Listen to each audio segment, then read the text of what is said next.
Hey everybody, this is Perch. Well, Mary Jane is Venom, and if I'd probably put this video out in a normal fashion, like when the news broke a little more than a week ago, more of you would have been interested and would have gotten extra hits. But who cares about that? What good is timely anyway?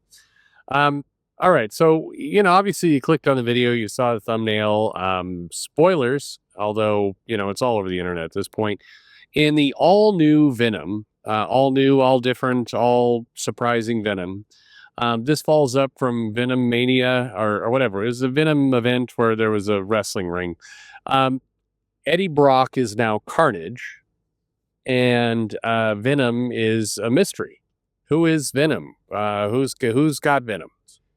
And they were kind of teasing: is it Luke Cage? Is it Madame Mask? Is it Power Man? The new one.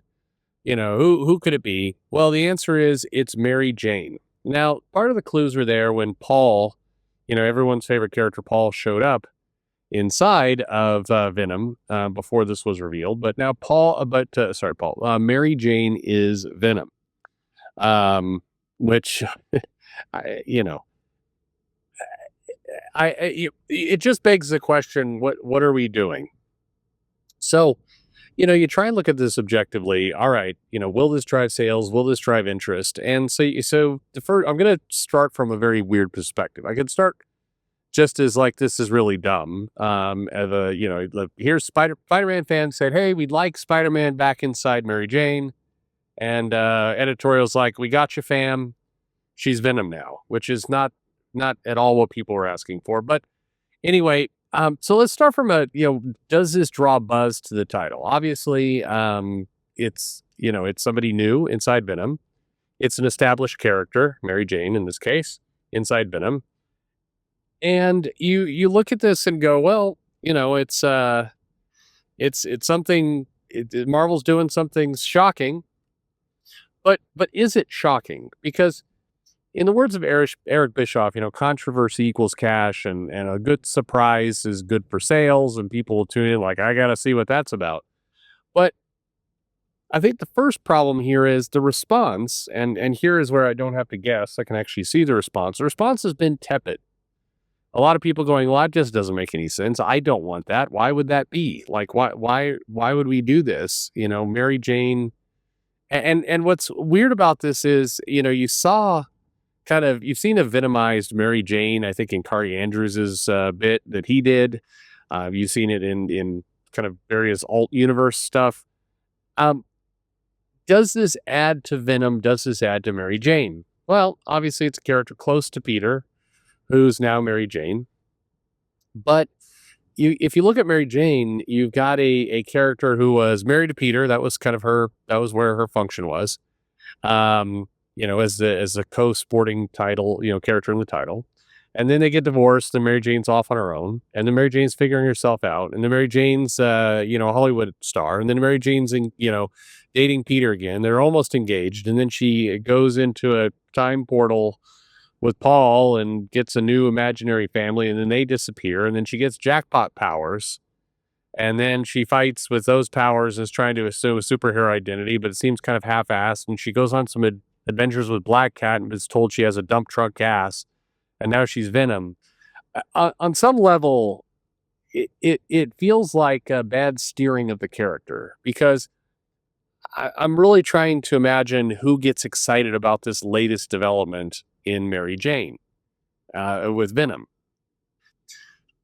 Then from a continuity perspective, I mean, by the way, tell me if I'm wrong. If you're in there like, this is the best thing that could have ever happened, I'm super excited about it. I can't imagine, first of all, I doubt you're listening to my channel, but has anyone honestly seen anyone is excited about this?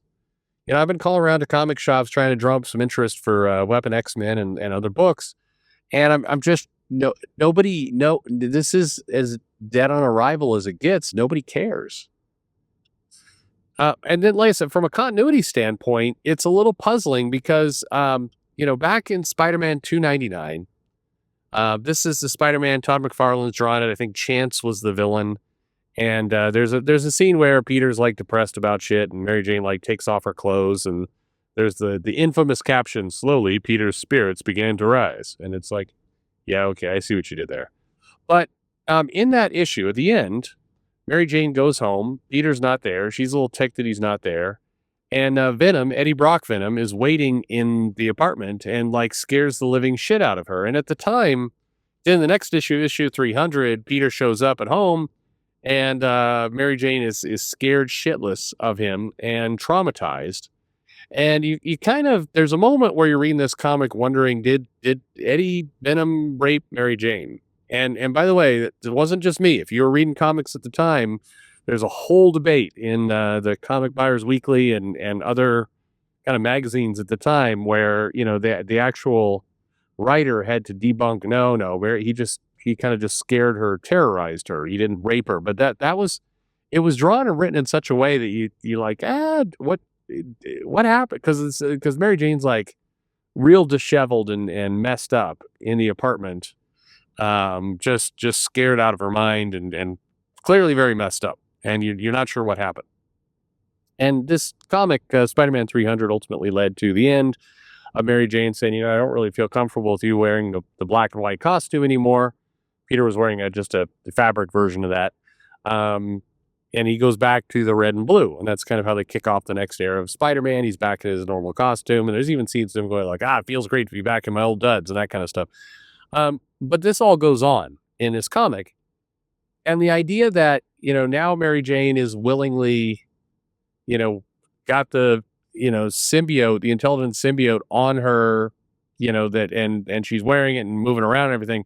It feels, it doesn't feel right for the character, for her especially, because of this trauma, of everything that happened to her. I mean, this was a big moment in Spider-Man. This is a moment where Venom is revealed, where, this is really the origin of Eddie Brock Venom, was this comic. And it was, the changing out of the costume, and it just like, this was a big deal. They would reference it, that she was really traumatized by this thing. And now she's running around as Venom. It just, that doesn't seem right. And Al Ewing likes to credit himself somebody who goes into the continuity and really gets in deep for the comic, but this feels like an unnecessary thing they're going to have to explain. Is this Mary Jane facing her fears? Well, kind of weird that she'd be doing that. What in comic time, has it been 1 year, 5 years, 50 years? Like, nobody knows. But anyway, and they, or maybe she doesn't remember any of this. Maybe that's part of the explanation, because the marriage was erased. Does she remember being married and traumatized by Venom? They've hinted that, like, they've had her thinking, going, that Venom stuff still freaks me out. Post, Brand New Day, basically post the marriage being erased. So she remembers something, but anyway, it's all very strange. But Mary Jane is Venom. This just feels like a kind of a fail from a continuity standpoint. It feels like a fail from a interest standpoint. And then most importantly, from a character building money standpoint, you get the initial shock of, oh my God, the reveal is it's Mary Jane all along. And you get that.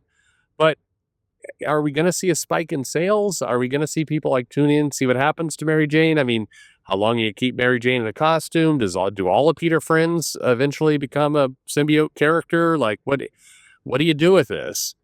And it's a turning point, but it's hard to feel like it's going to stick, because, as I mentioned earlier in the video, Mary Jane's had multiple identities shuffle over the last 5 years, 10 years since the marriage was erased. There's been a kind of a bunch of different Mary Jane moments. So, and her current, like, she's at like peak whatever the hell is going on, time traveler, displaced, Paul married to a time reality wizard, imaginary kids, Gauntlet with jackpot luck powers, and now Venom. Like, there's just too much.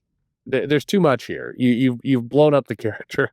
I think that's there's a danger, and I think there's an actual term, and maybe one of you who's a lot smarter than me knows what it is. But there's a term for a character that's just, they've tinkered with it too much. They've just gone into the origin and given a power, and then another power, and then 50 more powers, and then another backstory, an imaginary lover, and then like you just get to this point where it's like, I don't even know. This character is a hot mess, and that feels like Mary Jane. But I'm curious your take. My take on this is, I'm trying to see the upside.